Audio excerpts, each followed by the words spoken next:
जिस तरीके से कह रहे हैं उस तरीके से एक और चीज होता है थ्रेशोल्ड वेवलेंथ। अब बताओ थ्रेशोल्ड वेवलेंथ का क्या होगा हिंदी?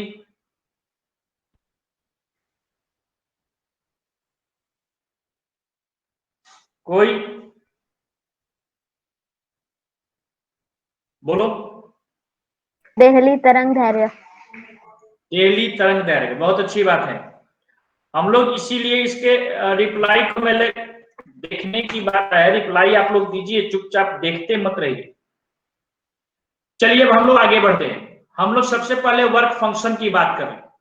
वर्क फंक्शन क्या है पहले हम भरवली आपको बता देना चाह रहे हैं और उसके बाद इसके डेफिनेशन को हम लोग लिखेंगे। कॉपी कलम लेकर के बैठे हुए ना आप लोग? Yes sir. एक बात समझना, हम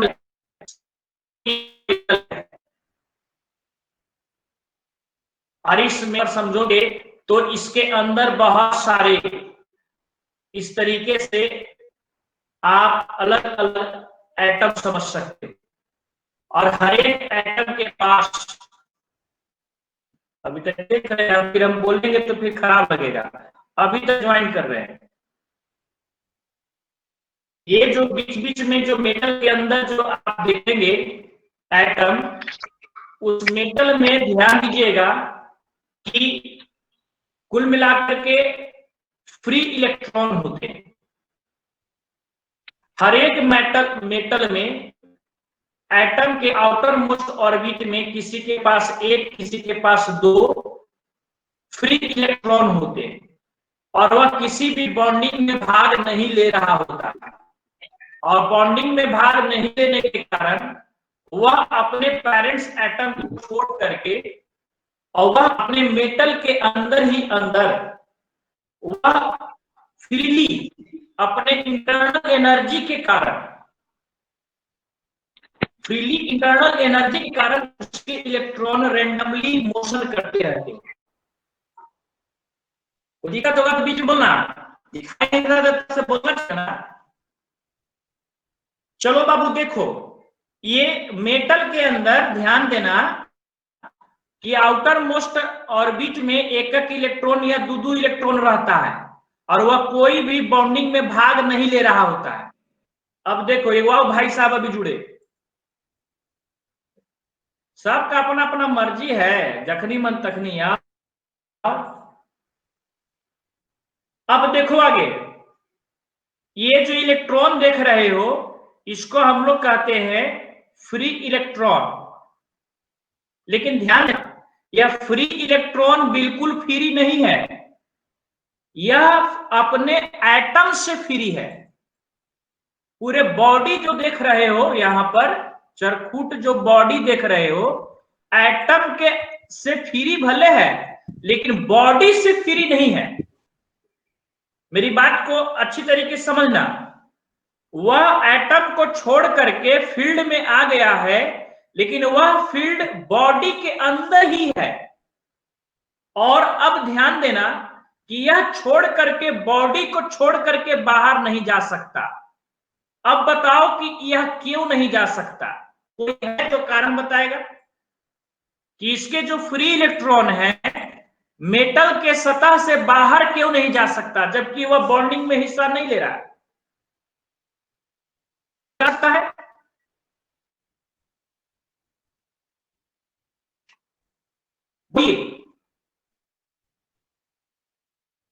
सब कोई चुप है? सर फिर से बोल। मेरा क्वेश्चन यह है कि मेटल के अंदर बहुत सारे फ्री इलेक्ट्रॉन होते हैं जो अपने एटम को छोड़ करके मेटल के अंदर के फील्ड में इधर उधर चलते रहते हैं थर्मल एनर्जी के कारण। अब वह इलेक्ट्रॉन बॉडी को छोड़कर बाहर क्यों नहीं निकलता?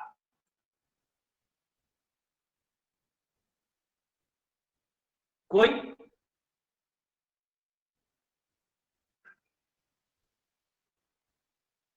नहीं बता सकता है।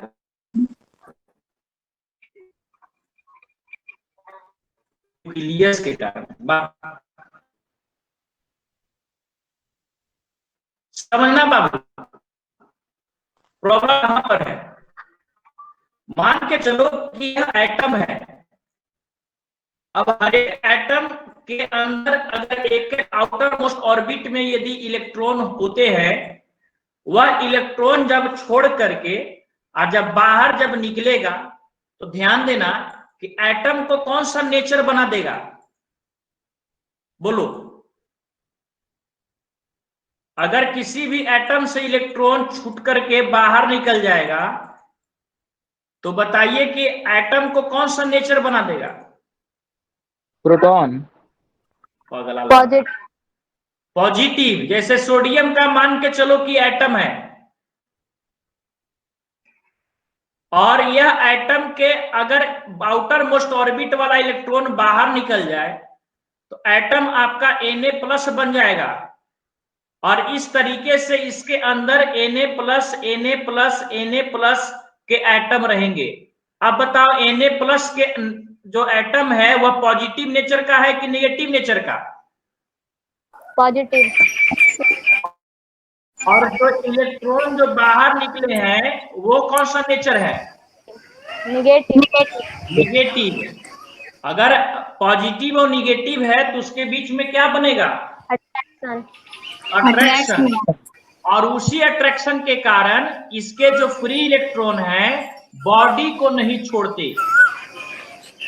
अब देखो अब क्या इन लोग कर रहा है, कोयल के बोली बोलवा रहा है।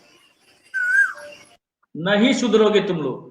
प्रिंस हम बाहर कर देंगे बाबू।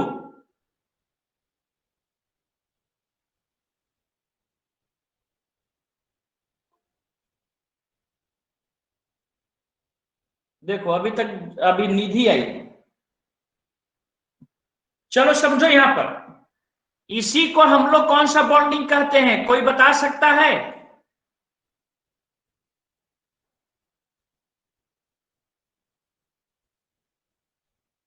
बोलो।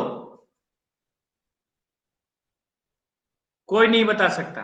केमिस्ट्री भी बिल्कुल वैसे ही है जैसे फिजिक्स है। इसको हम लोग नाम देते हैं मेटालिक बॉन्ड।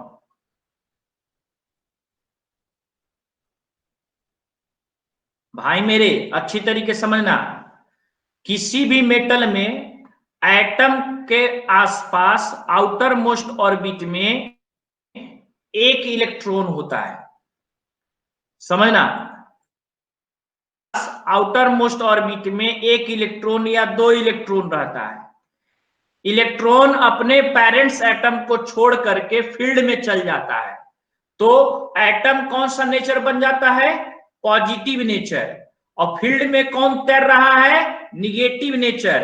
तो पॉजिटिव नेचर और निगेटिव नेचर के बीच में अट्रैक्शन होता है और वही अट्रैक्शन इसको अपने बॉडी को छोड़ने नहीं देता और उस बॉन्ड को हम लोग नाम देते हैं कौन सा bond? Metallic bond. Metallic bond. अब ध्यान देना, मैं क्या कह रहा हूं कि अब हम चाहते हैं कि यह इलेक्ट्रॉन बॉडी को छोड़ करके बाहर निकले। अब समझना, वो अपने बाउंड्री में ही फ्री तो था लेकिन हम चाहते हैं कि उसके इलेक्ट्रॉन बाउंड्री को छोड़ करके बाहर निकले। तो ध्यान दीजिएगा कि बाहर निकलने के लिए उसके अलग से क्या देना पड़ेगा? बोलो। निगेटिव अलग चार्ज से क्या देना पड़ेगा? देना पड़ेगा। एनर्जी देना पड़ेगा। वही।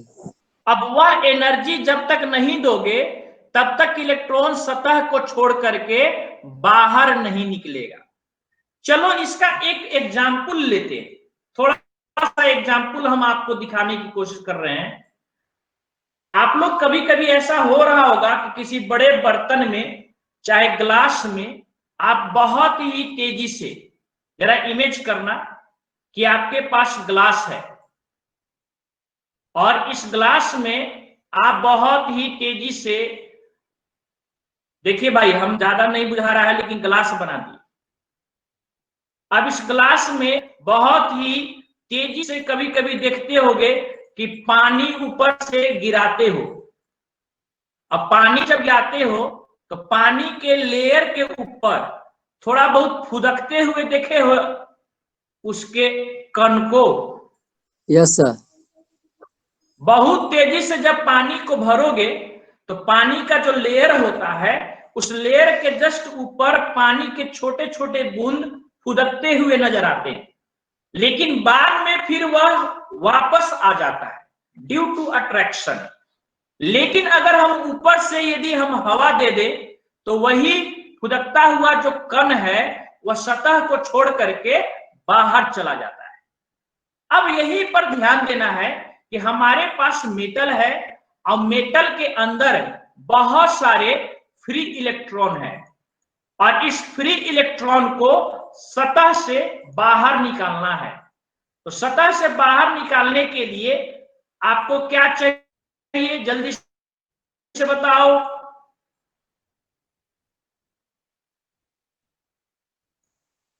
इस मेटल से इलेक्ट्रॉन को बाहर निकालने के लिए क्या चाहिए, जल्दी से बताओ। एनर्जी। एनर्जी चाहिए। अब वही एनर्जी बाबू ध्यान देना, कोई हीट से देता है, हीट करके एनर्जी देता है, या कोई इलेक्ट्रिक फील्ड दे करके एनर्जी देता है। वैसे ही एक और एनर्जी सुने होंगे जिसको कहा जाता है कौन सा एनर्जी, लाइट एनर्जी। अब ध्यान देना, लाइट एनर्जी हो या फिर हीट एनर्जी हो या इलेक्ट्रिकल एनर्जी हो, इस एनर्जी को जब तक हम नहीं देंगे तब तक इसके अंदर के इलेक्ट्रॉन बाहर नहीं निकलेगा। और हर एक मेटल के अंदर के इलेक्ट्रॉन को सतह से बाहर निकालने के लिए, ध्यान देना मैं अब डिफिनेशन देने जा रहा हूं, प्रत्येक मेटल के अंदर के इलेक्ट्रॉन को बॉडी से बाहर निकालने के लिए जो मिनिमम रिक्वायर्ड एनर्जी होता है उसी को वर्क फंक्शन कहते हैं। वर्क फंक्शन को हम लोग हिंदी में कहते हैं कार्य फलन। और ध्यान देना, अलग अलग जो मेटल होते हैं उसके वर्क फंक्शन अलग अलग होते हैं। अब कोई भी एक ऐसा मेटल होगा जिसमें 2 इलेक्ट्रॉन वोल्ट आवश्यकता होगी, किसी में ऐसा हो सकता है कि 6 इलेक्ट्रॉन वोल्ट की आवश्यकता होगी। ध्यान देना इस बात को कि इसके इलेक्ट्रॉन को इसके बॉडी से बाहर निकालना है। इसको हम लोग इंग्लिश में कहते हैं स्कैप। स्कैप समझ रहे हो, अपने बॉडी से उसको प्रक्षेप पे कर देना। तो कुल मिलाकर के यहां समझना यही है कि हम लोग वर्क फंक्शन का एक डिफिनेशन यहां देने जा रहे हैं। अब इसको लिखने में थोड़ी सी परेशानी होगी, इसलिए मैं समझता हूं कि आप लोग को यहां बोर्ड पर कुछ दिखाई दे रहा होगा, हेडिंग डाला हुआ है डिफिनेशन ऑफ वर्क फंक्शन। दिखाई दे रहा है सभी लोगों को? Yes sir. पहले सभी लोग लिखिए, पहले सभी लोग इसको लिखिए, definition of work function.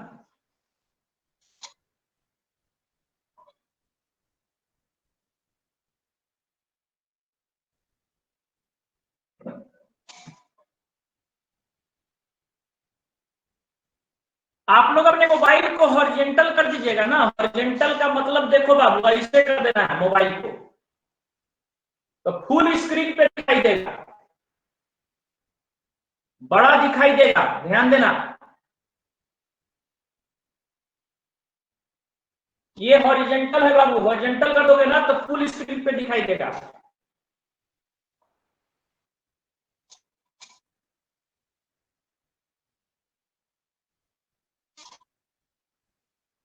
Definition of work function आप हेडिंग के तौर पर लिखिए, और इसको पहले लिखिए, इसको हम हिंदी भी लिखवा देते हैं। स्कैप का कैसे बताइए यार? स्कैप का क्या बता दें? सर स्कैप का मतलब होता है उसको छोड़ देना या प्रक्षेप पे कर देना, बॉडी से बाहर निकल जाना, उसको हम लोग कह सकते हैं कि स्कैप हो गया। चलिए, आप लोग इंग्लिश में लिख लिए ना सभी लोग? Yes sir. अब इंग्लिश में लिख लिए तो जल्दी से इसको हिंदी लिखिए।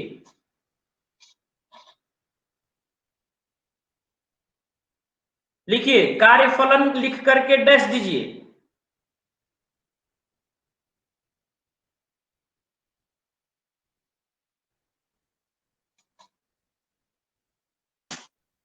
लिख रहे हैं बाबू?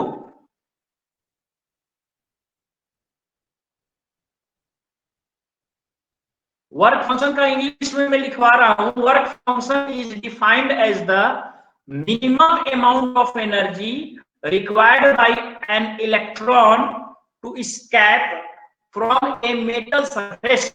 ये आपका इंग्लिश में डेफिनेशन है। हिंदी में लिखिए।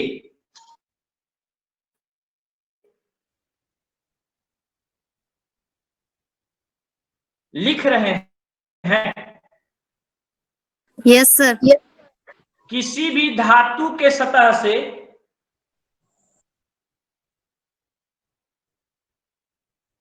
एक इलेक्ट्रॉन को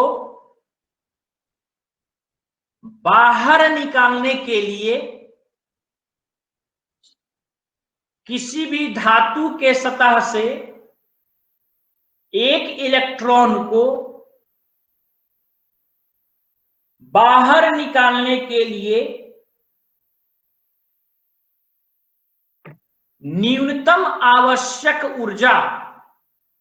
सर फिर से। हाँ लिखिए, किसी भी धातु के सतह से एक इलेक्ट्रॉन को बाहर निकालने के लिए न्यूनतम आवश्यक ऊर्जा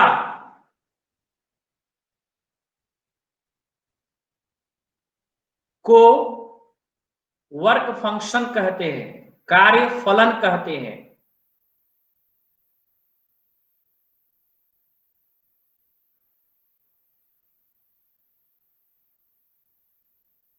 कार्य फलन कहते हैं।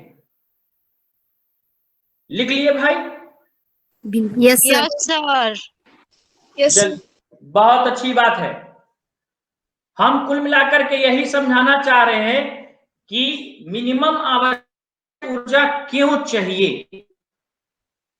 अब ये समझना, हम जब समझाए कि कोई भी जब मेटल जब उठाओगे तो मेटल के अंदर फ्री इलेक्ट्रॉन तो होते हैं, लेकिन ध्यान देना वह फ्री इलेक्ट्रॉन मेटल के अंदर ही रैंडमली डायरेक्शन में इधर उधर चलते रहते हैं और बॉडी को छोड़ते नहीं हैं। इसके पीछे कारण क्या है कि यह एटम अपने पेरेंट्स एटम को छोड़ करके बाहर निकला है और पेरेंट्स एटम खुद कौन सा नेचर बन गया है, तो पॉजिटिव नेचर। और इसके इलेक्ट्रॉन कौन सा नेचर है, नेगेटिव नेचर। तो माइनस और प्लस के बीच में अट्रैक्शन होता है और अट्रैक्शन होने के कारण ही यहां पर उस इलेक्ट्रॉन को निकलने नहीं देता है और उसको निकालने के लिए अब एक न्यूनतम आवश्यक ऊर्जा की आवश्यकता पड़ेगी। जैसे एक कहावत आप समझ लीजिए, लाइफ से जुड़ने वाला बात है। मान के चलो कि आप लोग किसी मेला में गए, मेला में जब जाओगे तो वहां लगभग किसी स्टेडियम में मान के चलो कि इस तरीके से यह स्टेडियम है और स्टेडियम के ही अंदर बहुत सारे आदमी हैं। अब इस भीड़ में कभी कभी देखे होंगे कि बड़े बड़े आदमी के साथ साथ छोटे छोटे बच्चे भी होते हैं और उस मेले में बच्चा को चोरी करने वाला भी होता है। बच्चा चोर को समझते हो? Yes sir. हाँ, तो बच्चा को चोरी वो कैसे करता है पता है? बोरा में लेकर जाता होगा। तब बोरा में लेकर जाने के लिए पहले उस बच्चे को उस भीड़ से बाहर निकालना पड़ेगा, लोभ देकर। हाँ, लोभ दे करके। कोई उसको पैसा दिखाई देगा, कोई उसको चॉकलेट दिखाएगा, कोई उसको मिठाई दिखाएगा और अलग अलग बच्चे, अब सब एक एक प्रकार के बच्चे नहीं होते। किसी को 4 चॉकलेट में वो बाहर निकल जाए, कोई 8 चॉकलेट चाहिए उसको। तो अलग अलग जो मान के चलो कि लड़कों को निकालने के लिए अलग अलग आवश्यक है, मतलब एक तरीके से कोई कम चॉकलेट में निकल जाएगा, कोई ज्यादा चॉकलेट में बाहर निकलेगा, प्रलोभन देना पड़ता है।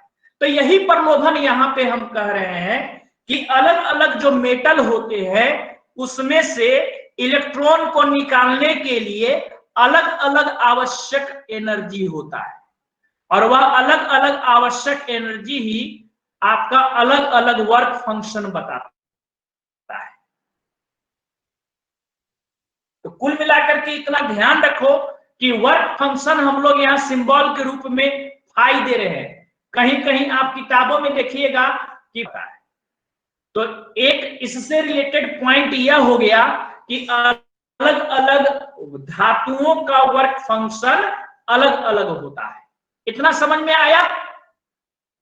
Yes Yes, sir. Yes, sir. अगर समझ में आया है तो समझना यहाँ पर कि आप लोगों को यहाँ पे बोर्ड पे दिखाई दे रहा होगा अलग अलग वस्तुओं का अलग अलग वर्क फंक्शन दिखाई दे रहा है। yes, sir. Yes, sir. देखो बोर्ड पर देखो लिखा हुआ है, आप हेडिंग डालिए work function of various commonly used metal, यानी कि भिन्न भिन्न धातुओं का वर्क फंक्शन। हेडिंग डालिए भिन्न भिन्न धातुओं का वर्क फंक्शन, और इसको एक साइड आप मेटल लिख दीजिएगा और एक साइड वर्क फंक्शन लिखिएगा। लेकिन ध्यान दीजिएगा इसका यूनिट दिया हुआ है इलेक्ट्रॉन वोल्ट। इलेक्ट्रॉन वोल्ट भी एनर्जी का यूनिट होता है बाबू। चलो इसमें गौर कर रहे हो कि किसका किसका नाम दे रहा है?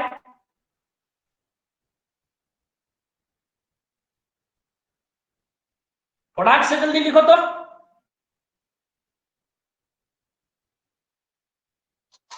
अलग अलग मेटल का अलग अलग वर्क फंक्शन होता है।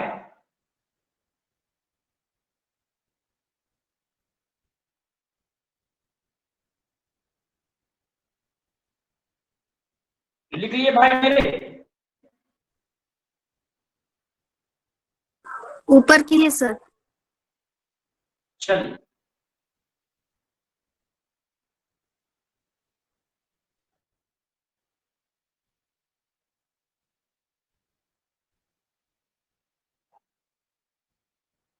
कॉमन मेटल होते हैं उसका वर्क फंक्शन यहाँ दिखा रहा है, सबसे ज्यादा यहाँ पे दिखा रहा है 5.15 निकेल का।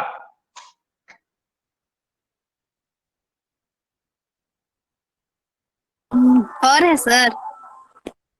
और है, पहले इसको नोट करो। हो गया सर। जिसको नोट नहीं करना है वो स्क्रीनशॉट ले लेगा। सर ऊपर कीजिए अब।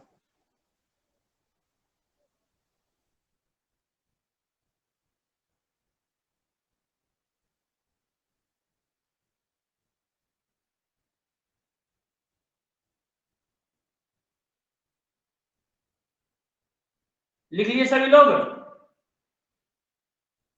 Yes sir. चलिए 3-4 और है उसको भी लिख लीजिए फटाक से।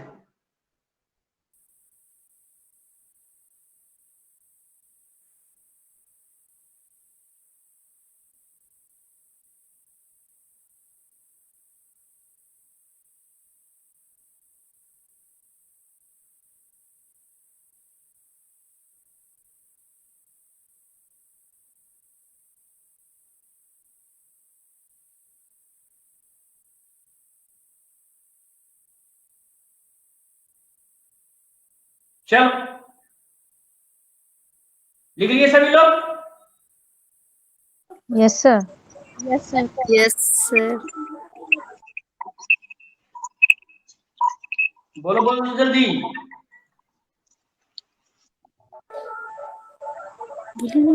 Yes sir.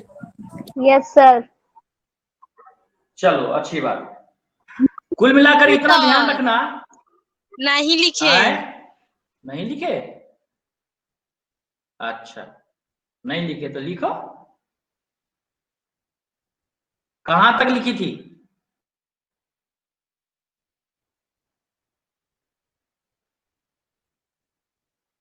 लिख लिए सर। लिख लिए?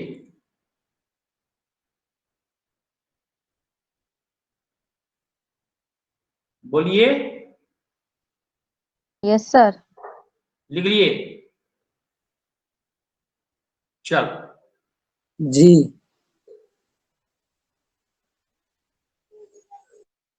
कुल मिलाकर देखो ये पूरा डिटेल है, इस डिटेल को हमको समझने की जरूरत उतना ज्यादा नहीं है। यहां पर समझना कि यहाँ पे देखो क्या लिखा हुआ है, वही बात जो हम समझाने की कोशिश किए थे आपको, हम इसको अंडरलाइन कर रहे हैं यहां से। The minimum energy required just to escape an electron from a metal surface is known as work function. जो हम हिंदी में लिखवाए थे ना, उसी का ये इंग्लिश है। जो लाल लाल से जो लिखा हुआ है ना, ये यस सर। वो एक तरीके से हिंदी में जो हम लिखवाए थे, उसी का यह एक तरीके से इंग्लिश है। तो इसका दूसरा आप लैंग्वेज भी लिख सकते हैं, जो हम लाल से अंडरलाइन कर दिए। वर्क फंक्शन का ये डिफिनेशन यह भी है, इसको भी नोट लीजिए, बेहतर होगा। The minimum energy required just to escape an electron from a metal surface is known as work function.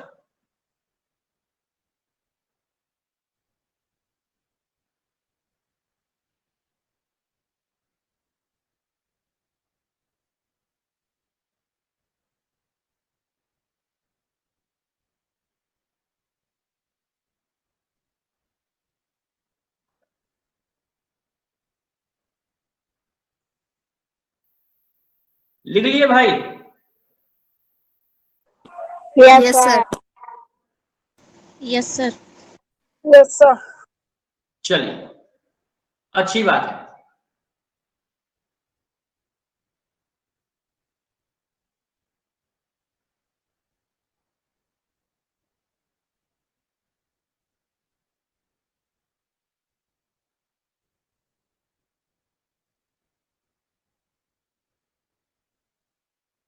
लोगों के चलते ये सब का हमारा करे पड़ रहा है, समझ में आ रहा है।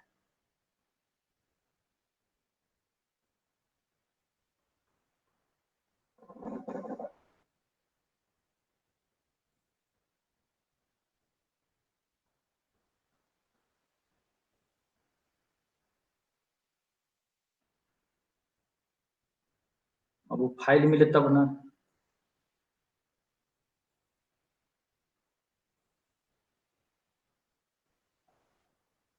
चलिए छोड़ो, हटाओ, कहां पे हमको नहीं पता। अब हम लोग हेडिंग डालेंगे थ्रेशोल्ड फ्रीक्वेंसी। हेडिंग डालो।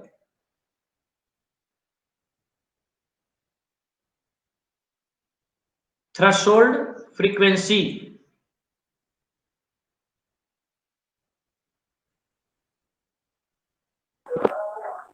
सर थ्रेशोल्ड एनर्जी भी होता है ना? थ्रेशोल्ड एनर्जी तो अलग मैटर हो गया, फ्रीक्वेंसी थ्रेशोल्ड को आप कह सकते हो। वर्क फंक्शन को अल्टरनेट में थ्रेशोल्ड फ्रीक्वेंसी भी कह सकते हो।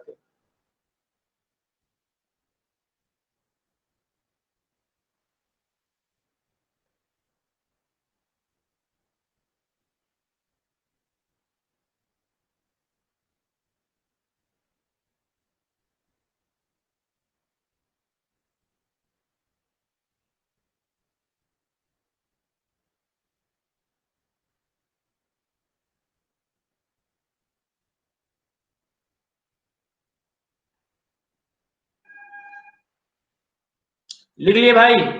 Yes sir. चलो लिखो। थ्रेशोल्ड फ्रीक्वेंसी क्या है, इसको लिखना है।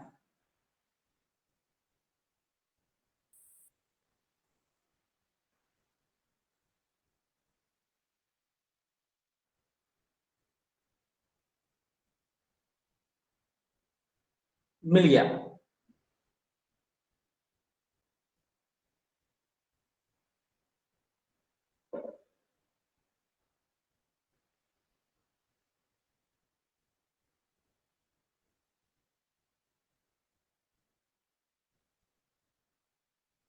चलो देखो यहाँ हम अंडरलाइन कर देते हैं, इसको नोट करो पहले।